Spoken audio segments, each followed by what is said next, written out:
موت کا دن سب سے سخت دن ہے، سب سے سخت دن ہے۔ موت کس طرح سے آتی ہے پتہ ہے؟ فرمایا گیا جیسے ریشم کے کپڑے کو کانٹوں کی جھاڑی پر ڈال دو اور کپڑا کھینچو، کپڑے کے تار تار نکلتے جائیں گے۔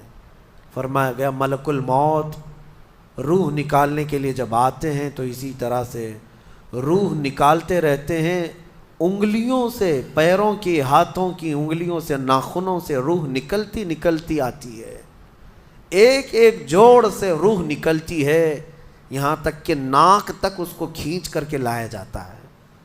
اور قرآن میں اللہ فرماتا ہے تم اگر دیکھو گے کہ روح کیسی نکالی جا رہی ہے، یضربون وجوہہم وادبارہم، فرشتے آتے ہیں پیٹھ پر، پیچھے مارتے ہیں، زور زور سے مارتے ہیں اور پیشانیوں پر مارتے ہیں اور یہ کہتے ہیں اے نکل جا روح۔ اللہ فرماتا ہے تم اگر دیکھو گے کہ فرشتے کس طرح روح نکالتے ہیں تو کانپ کر رہ جاؤ گے، مار مار کر کے روح کو نکالا جاتا ہے۔ اور یہ چھوٹا سا وقت نہیں ہے، ادھر جھٹکا لگا ادھر موت ہو گئی، لمبا پروسیس ہے، اس سے جو گزرتا ہے وہی بتا سکتا ہے۔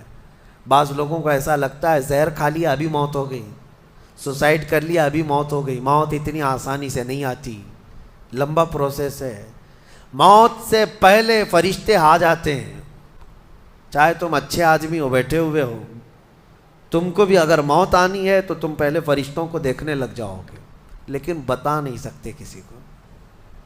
موت سے تھوڑی دیر پہلے فرشتے قریب آ جاتے ہیں، پہلے جماعت فرشتوں کی آتی ہے، پھر ملک الموت آتے ہیں۔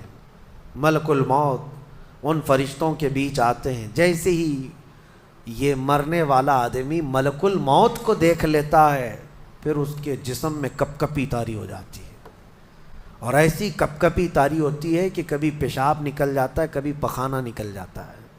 اکثر دیکھنا مرنے والوں کی نجاست نکل جاتی ہے۔ ملک الموت کو وہ بہت قریب سے دیکھتا ہے، اور ان کی دو شکلیں ہیں، ایک بہت بھیانک شکل ہے، اس کو دیکھنا ہی عذاب ہے، اور ایک بہت خوبصورت شکل ہے، ان کو دیکھنا ہی رحمت ہے۔ وہ نیک بندوں کی روح نکالنے کے لیے جب جاتے ہیں تو خوبصورت شکل میں جاتے ہیں، اور جب گنہگاروں کی روح نکالنے جاتے ہیں تو بھیانک شکل میں جاتے ہیں، اور ان کو دیکھتے ہی مرنے والے کا جسم پیلا پڑ جاتا ہے، پیشانی اکھڑ جاتی، آنکھیں پھٹی رہ جاتی، اور پھر خرخرا آنے لگ جاتا ہے، یعنی خر کی آواز تیز ہو جاتی ہے۔ وہ بولنا چاہتا ہے اپنے پاس والوں کو لیکن بول نہیں سکتا، بند ہو جاتا ہے۔ یہ وہ وقت ہے جب اس کے توبہ کا دروازہ بھی بند ہو جاتا ہے۔ اب اگر فرشتوں کو دیکھ کر کوئی توبہ بھی کر لیا، ایمان لایا، تو اس کا ایمان قبول نہیں۔ اس وقت سے پہلے پہلے تک جو بھی ایمان لایا یا توبہ کیا اس کی توبہ قبول ہے، لیکن موت کا خرخرا آ گیا اور فرشتوں کو دیکھ لیا، اس کے بعد بہت سارے کافر بھی پکاریں گے کہ ہم ایمان لاتے ہیں اللہ پر، نہیں، اب ایمان قبول نہیں ہوگا۔ موت اتنی آسانی سے نہیں آتی، اس کا پروسیس ہے۔ فرشتے آتے ہیں، ملک الموت آتے ہیں، پھر اس کے بعد اس کو گھور کر دیکھتے ہیں، پھر اس کو چت لٹا دیا جاتا ہے، یا جس حالت میں بھی ہے وہ گر جاتا ہے، کھڑا ہے تو گرتا ہے، بیٹھا ہے تو گرتا ہے، موت آنے سے پہلے لڑک جاتا ہے۔ یہ ضروری بھی نہیں ہے کہ آج میں اپنے آپ کو سنبھال کر بیٹھا ہوں، اگر میری موت آنی ہے اسی کرسی سے گر جاؤں، اسی جگہ سے ہم گر جائیں گے۔ اور اس کے بعد ملک الموت روح کھینچنا شروع کرتے ہیں، پیروں کے ناخنوں سے لے کر، ہاتھوں کے ناخنوں سے لے کر، اس کے جسم کے ہر حصے سے لے کر ناک تک کھینچتے ہوئے لاتے ہیں، اور اس کے بعد جب پوری روح نکل جاتی ہے وہ لے کر کے چلتے رہتے ہیں، اور مردہ ان کو جاتے ہوئے دیکھتا رہتا ہے، آنکھیں سب سے لاسٹ میں کھلی رہتی، کسی بھی مرنے والے کی آنکھیں بند نہیں رہتی، کھلی رہتی، وہ دیکھتا رہتا ہے۔ اسی لیے حدیث پاک میں ہے جب کسی کی روح نکل جائے تو سب سے پہلے تم اس کی آنکھیں بند کر دو، ہمیں بند کرنا ہوتا ہے، اور اس کے بعد منہ بھی کھلا رہ جاتا ہے، منہ اوپن رہ جاتا ہے، فرمایا گیا منہ کو دبا کر بند کر دو، یہ سب نشانیاں ہیں میرے عزیزوں موت کی سختیوں کی۔ آپ کو پتہ ہے جب رسول کریم صلی اللہ تعالیٰ علیہ وسلم کی وفات آئی، اللہ اکبر، نزع کا عالم اتنا سخت تھا کہ بار بار حضور اکرم صلی اللہ علیہ وسلم کو پورے پانی کے مٹکے انڈیل دیے جا رہے تھے، 3 مٹکے حضور پر انڈیل دیے گئے موت سے پہلے، اور حضور اس کے بعد تھوڑا آرام محسوس کرتے اور پھر شدت کا بخار، اور وہ آخری وقت تھا جب حضرت فاطمہ آپ کے پاس آئی تھی، حضور نے ان کے کان میں بتا دیا، وہ رونے لگ گئی۔ کیا کہا تھا؟ حضرت فاطمہ کہتی ہیں حضور نے فرمایا اے فاطمہ اب میں جا رہا ہوں، میرا آخری وقت ہے۔ پھر ایک دوسرے کان میں ان سے کہا میرے خاندان میں سے سب سے پہلے تم مجھ سے ملنے والی۔ آج یوم فاطمہ بھی ہے، سیدہ کائنات کا آج یوم وصال ہے، 4 رمضان المبارک۔ تو رسول کریم صلی اللہ تعالیٰ علیہ وسلم حضرت عائشہ صدیقہ کے سینے سے سر لگا کر لیٹے ہوئے تھے۔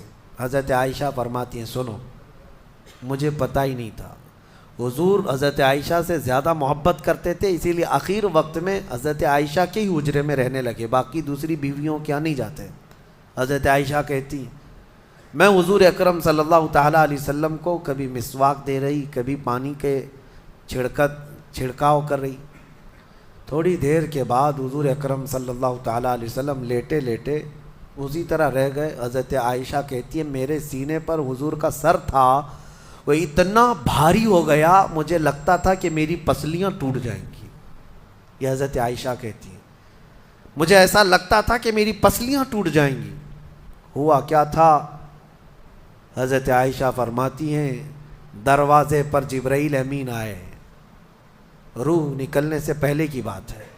حضرت عائشہ فرماتی ہیں حضور کے پاس جبرائیل آخری بار آئے، وہ غمگین حالت میں آئے، یا جس حالت میں ہو حضرت رسول کریم صلی اللہ علیہ وسلم سے عرض کرنے لگے یا رسول اللہ دروازے پر موت کا فرشتہ کھڑا ہے، آپ کی اجازت چاہتا ہے، اگر آپ اجازت دے دیں تو وہ آئے گا اور آپ کی روح پاک کو اللہ کے حضور لے جائے گا۔